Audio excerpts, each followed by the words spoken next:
There was a time when a single income could buy a home, a car, raise a family, and leave something behind. That time is gone. Today, the middle class is trapped. Their wages are frozen. Their rent just doubled. Their groceries are up 40%. And their dream of a better life? It's fading with every unpaid bill. This isn't just about inflation. This is about a system-wide failure. A slow-motion crisis that has already cost families trillions in lost buying power. For the first time in modern history, the American middle class is no longer the majority, shrinking from 61% of the population in 1971 to just 50% today. This is the story of frozen paychecks, soaring costs, and a hidden, multi-trillion-dollar transfer of wealth that has hollowed out the backbone of the country. A story of the middle-class collapse. And it affects you, me, and everyone you know. Welcome to Business Autopsy. Post-World War II America was an economic miracle. A booming manufacturing sector, strong unions, and government investment lifted millions into a new class, the middle class. It was far from perfect, especially for minorities and women, but the trajectory was upward. This era was built on an unwritten social contract. The deal was simple. As the country got richer, its workers got richer, too. And for a generation, that deal held. As worker productivity doubled, so did their compensation. This wasn't a fantasy. It was the engine of the American dream. A factory job could buy a house. Healthcare was often covered. College was affordable. By the 1970s, the middle class was the engine of the consumer economy, holding over 60% of all household income. It was a promise of shared prosperity, and it was kept. Then, in the mid-1970s, the promise was broken. The two lines, which had moved together for a generation, began a historic divorce. This is what economists call the Great Decoupling. Productivity kept climbing, but the pay for the typical worker just stopped. So where did all that money go? A landmark study by the nonpartisan Rand Corporation calculated the staggering cost. They found that between 1975 and 2018, a colossal $47 trillion was redirected from the paychecks of the bottom 90% of Americans to the top 10%, overwhelmingly to the top 1%. That's an extra $2.5 trillion per year that's no longer going to the middle class. This didn't happen by accident. In the 1980s, deregulation and globalization shifted power from labor to capital. Companies outsourced jobs. Unions weakened. CEO pay soared, while wages stagnated. In 1978, the average CEO made 30 times the worker's wage. Today, over 300 times. NAFTA accelerated the offshoring of manufacturing. Entire towns were hollowed out. Once busy factories shut down. And those jobs? They didn't come back. At the same time, the cost of housing, healthcare, and college began to explode. But for decades, the paychecks for most Americans barely budged. Let's make that number personal. That same Rand study found that a full-time worker earning the median income of about $50,000 today would be earning between $92,000 and $102,000 a year if that promise of shared growth had been kept. Think about that. An extra $40,000 to $50,000 every single year. That isn't just a raise. That's the difference between surviving and thriving. That is the cost of this crisis. COVID-19 didn't cause the crisis. It exposed it. Trillions were pumped into the economy, but broken supply chains and sudden demand spikes created a perfect storm, runaway inflation.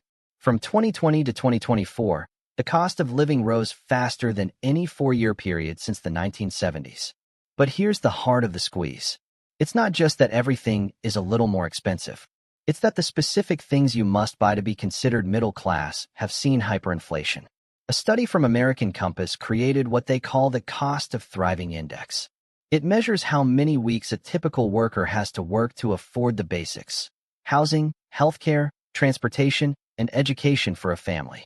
In 1985, it took about 40 weeks of work. Challenging, but possible. By 2022, that number had soared to 62 weeks. That's right. It now takes more weeks than there are in a year for a single median earner to afford the cornerstones of a middle-class life. It's become a mathematical impossibility. Since the 1980s, housing prices have risen 3 times faster than income. The cost of college tuition has skyrocketed by 1,200%. and the cost of a family health insurance plan has surged by over 900%. Today, over 60% of Americans live paycheck to paycheck. They're not lazy. They're not irresponsible. They're trapped in a system that no longer works.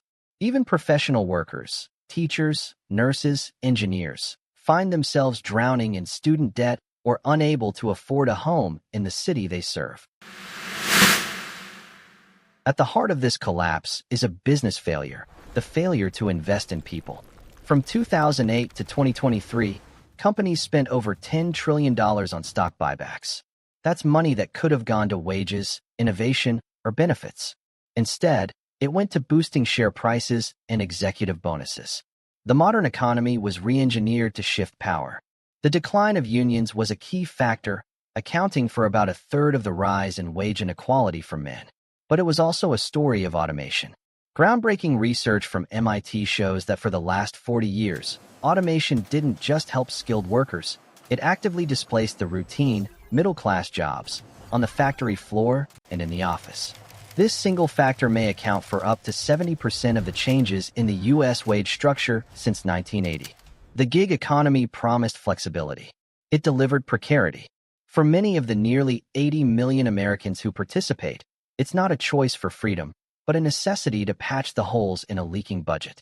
The middle class wasn't just left behind. It was extracted. So how did families survive this impossible squeeze? They bridged the gap with debt. We have become a society that runs on borrowed prosperity. As of early 2025, total American household debt has hit a record $18.2 trillion. And the nature of that debt has changed. It's no longer just about buying a home to build wealth. Student loan debt now stands at over $1.6 trillion, and credit card debt is over $1.1 trillion. We are now borrowing heavily just to get the credentials for a job and to cover the monthly gap between what we earn and what we need to spend. And here's the final, brutal irony. Research from the University of Chicago shows where this cycle leads. The excess savings of the top 1% are funneled through the financial system to become the loans that the bottom 90% need to survive. The debt of the middle class has become a financial asset for the rich. It's a system that is now perfectly designed to perpetuate the very inequality that created the need for debt in the first place. Behind the numbers are lives. Families forced to choose between rent and medicine. Parents skipping meals so their kids can eat. Retirees re-entering the workforce because Social Security isn't enough. The American dream is being postponed indefinitely. 4 in 10 Americans now say they've delayed a major life event for financial reasons. Buying a home, getting married, starting a family. For Gen Z, that number is 2/3. And the mental toll? Record levels of anxiety, depression, and burnout. A generation growing up without the same hopes their parents had. This isn't just an economic crisis. It's a social one. History shows that when the middle class shrinks, societies become unstable. So where do we go from here? The solutions aren't easy, but they exist. Rein in corporate excess. Strengthen labor protections. Make housing and healthcare affordable. Invest in people, not just profits. Some states are experimenting with new ideas. Others are looking at capping rent hikes or expanding public health care. This isn't about one political party or another. It's about recognizing that the hollowing out of the middle class was the result of decades of specific choices, and that we can make different choices now. The future of the middle class isn't just a policy question. It's a test of our values. Do we continue down a path where wealth trickles up and struggle trickles down? Or do we rebuild an economy where work pays and everyone has a shot? The promise of the middle class was never just about money. It was about stability, dignity, and the belief that your children would have a better life than you did. That promise is now in jeopardy. This isn't a political issue, it's a systemic one, and acknowledging the scale of the problem is the first step. The question for our generation is whether we can rewrite the rules to create an economy that once again works for the many, not just the few. What do you think? Have you felt this squeeze in your own life? Share your story in the comments below. Your voice matters. And for more deep dives into the systems that shape our world, make sure to subscribe to Business Autopsy. Thanks for watching.